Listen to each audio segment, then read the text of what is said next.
अस्सलाम वालेकुम फ्रेंड्स, इस वीडियो को देखिए। एक बाप अपने बेटे के लिए और एक शौहर अपने बीवी के लिए क्या करते हैं। जवान बहुत सारे तदफीन में जुड़े हैं, लेकिन इस मरहूम की जो दर्द भरी दास्तान है, मैं चाहता हूं कि आप भी सुने और तमाम इंसानियत भी सुने और इनके हक़ में दुआएं भी करें कि इंसान कैसे कैसे दर्द से, सफ़र से गुजरता है। जब ये अच्छा कमाते थे, केरला में रहते थे, सऊदी को गए थे, सऊदी को जाकर 90s की बात कर रहा हूँ, उस वक्त पर इनकी सैलरी 30,000 रुपये थी। 30,000 रुपये कमा कर अपने बीवी बच्चों को इंडिया देकर भेजते थे, बच्चों को काबिल भी बनाया।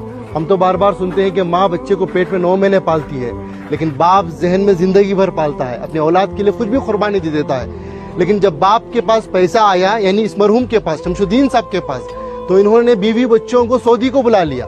सऊदी को जब बुला लिया तो इनको भी, यानी इनके वाइफ को भी जॉब पे लगाया गया। वो जॉब करना चाहती थी शायद, तो जॉब को उनको लगाया गया, तो उनकी सैलरी हो गई 60,000, इनकी सैलरी थी 30,000। फिर कुछ ही दिन गुजरे, उनके पास कुछ पैसा आया, उनकी बीवी के पास, इनको अपनी जिंदगी से दूर कर दिया। ये एक दिन था, ये अपनी बेटी से मिलने के लिए, अपनी औलाद से मिलने के लिए सऊदी में ही, जो इनकी बीवी अलग फ्लैट लेकर रहती थी, वहां पर जाते हैं।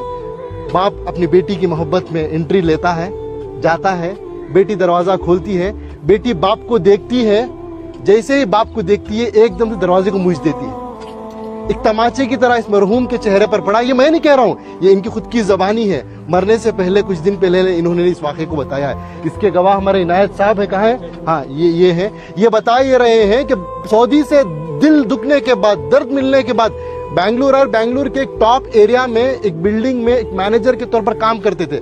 ये खुद उसके गवाह हैं कि एक मिलिट्री की तरह सिस्टम था इनका। बस मैं इंसानियत से यही बात कहना चाहता हूँ कि दौलत तो कमाना है, वो मुकद्दर की मिलेगी, लेकिन अपने रिश्तों को बनाएं पहले, अपने बच्चों को, अपनी औलाद को मुसलमान बनाएं, इंसान बनाएं। आज पता चला कि इनकी औलाद अमेरिका में है, यूएसए में है, लाखों के रुपए कमा रहे हैं, लेकिन अफसोस की बात, दौलत तो दौलत है, उनके पास बाप के जनाजे को आने की तौफीक तक नहीं हुई। ये अल्लाह का करम है कि अल्लाह ने मुझे और आपको चुना है। मैं और आप आए नहीं यहाँ पर, अल्लाह हमें भेजा है, अल्लाह ने हमें ये तौफीक दी है, तब जाकर इस कब्रिस्तान में आए हैं, इस मरहूम के जनाजे में शिरकत कर रहे हैं। इस मरहूम की नसीब देखिए, आज मस्जिद में नमाज़े के जनाजा अदा हुई। इनाम भाई, बड़ा मजमा था, मस्जिद के इमाम साहब, एक आलिम दीन ने इनका जनाजे की नमाज पढ़ाई, और तमाम अल्लाह के नेक बंदे मिलकर आकर आज तदफीन के लिए जुड़े।